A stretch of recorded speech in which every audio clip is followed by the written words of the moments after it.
You're in the middle of an argument. Your heart's pounding. Your voice is raised. And even though you know you should stay calm, every part of you wants to lash out, defend yourself, prove a point. Sound familiar? Relationships, romantic, family, friendships bring some of life's greatest joys, but they also test us in ways few other things can. And in those heated moments, when emotions run high, logic often disappears.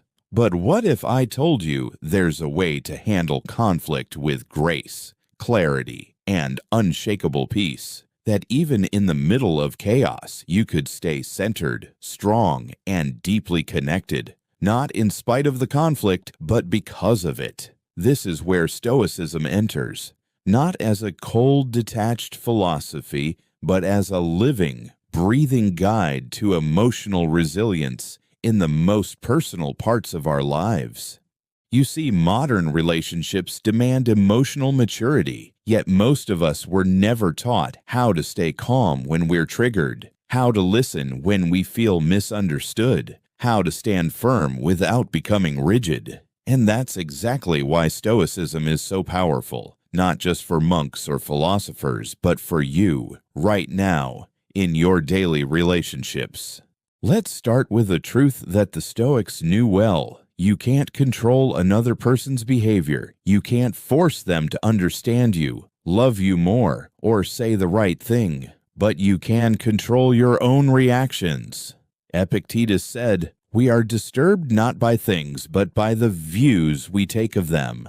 That means it's not your partner's sharp tone that ruins your evening. It's the story you tell yourself about that tone. Maybe you think, "They don't respect me," or "They're always like this." That interpretation sparks the fire. But what if you paused? What if you saw their frustration as a moment of pain, or fear, or stress, not an attack on your worth? Imagine this. You're having a disagreement with someone you love. Instead of raising your voice, you take a breath. You remind yourself, their reaction is theirs. My peace is mine. And you respond, not with sarcasm, not with silence, but with presence, with calm, with clarity. This doesn't mean being a doormat. Stoicism isn't about letting people walk all over you. It's about choosing your response wisely, knowing that anger often makes things worse, not better. Marcus Aurelius, Emperor of Rome and one of the most powerful men in history, wrote in his private journal, "The best revenge is to be unlike him who performed the injury." In a relationship, that means you don't stoop to disrespect just because you were disrespected. You don't withhold love because you feel unloved. You rise above, not to feel superior, but to protect your peace, and maybe even invite the other person to rise too. Conflict is inevitable. Misunderstandings happen. But Stoicism teaches us that these are not problems. They're opportunities. Opportunities to practice patience, to build emotional muscle, to learn how to love better, not just when it's easy, but especially when it's hard. And here's something powerful to consider. In every moment of conflict, you're training your nervous system to handle discomfort, training your ego to let go of needing to be right, training your heart to stay open even when it wants to shut down. That's real strength, not the strength of force, but of restraint, of compassion, of presence. Let's break this down further. Suppose your partner says something hurtful. Your instinct might be to snap back, to defend. But what would a Stoic do? First, they'd pause. They'd recognize that their first reaction isn't always the wisest. They'd examine it. Where is this coming from? Ego, fear, pride, and once they see clearly, they'd choose a response, not to win, but to understand, not to dominate, but to connect. This is where modern relationships can thrive, when both people stop trying to win and start trying to understand, when both drop their weapons and pick up tools like active listening, emotional regulation, and honest self-reflection. Think of Seneca's words. It is not the man who has too little, but the man who craves more, that is poor. In relationships, craving to be understood before understanding, craving to be heard without listening, that's emotional poverty. Stoicism flips that. It says, give what you seek. Show the calm you want to receive. Lead with stability, not storm.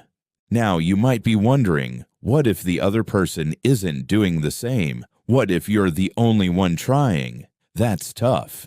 But Stoicism reminds us again, you are responsible for your actions, not theirs. By staying composed, by refusing to feed the fire, you protect your integrity. You lead by example. And sometimes that's exactly what inspires others to shift. Let's not forget, though, being stoic in a relationship doesn't mean being emotionally numb. It doesn't mean suppressing your needs or pretending things don't hurt. Stoicism honors truth. It encourages honest reflection and clear communication. But it also teaches that how we express ourselves matters just as much as what we express. You can be assertive without being aggressive. You can share your pain without making it a weapon. You can ask for what you need without blaming others for not giving it. In fact, some of the most stoic conversations are the ones where vulnerability meets restraint, where you say, I feel hurt, but I'm choosing not to lash out. Or, I need space, but I still love you. That's power. That's maturity. That's stoicism in action.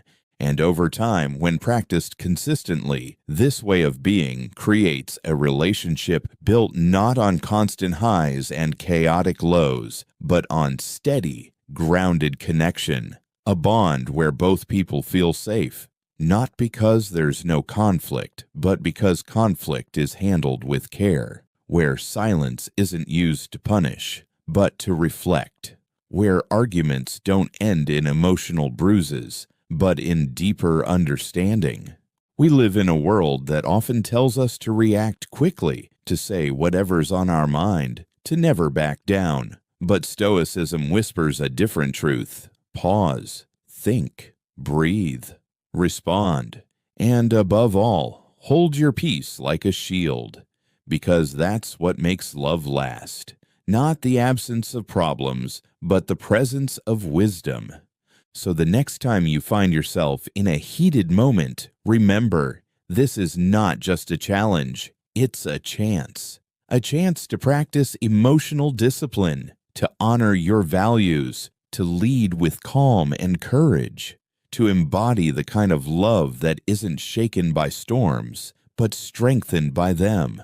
That's how you navigate modern relationships like a Stoic, not by avoiding conflict, but by transforming it into connection, by staying rooted in your principles, no matter how loud the noise gets. Because the real test of your strength isn't in how you act when things are easy. It's in how you love when things are hard. And if you can master that, you won't just have stronger relationships, you'll have a stronger self. So here's the invitation. Don't just react, reflect. Don't just defend, understand. And don't just speak, listen. Because the Stoic path in relationships isn't cold. It's conscious. It's connected. And it's exactly what the modern world needs more of.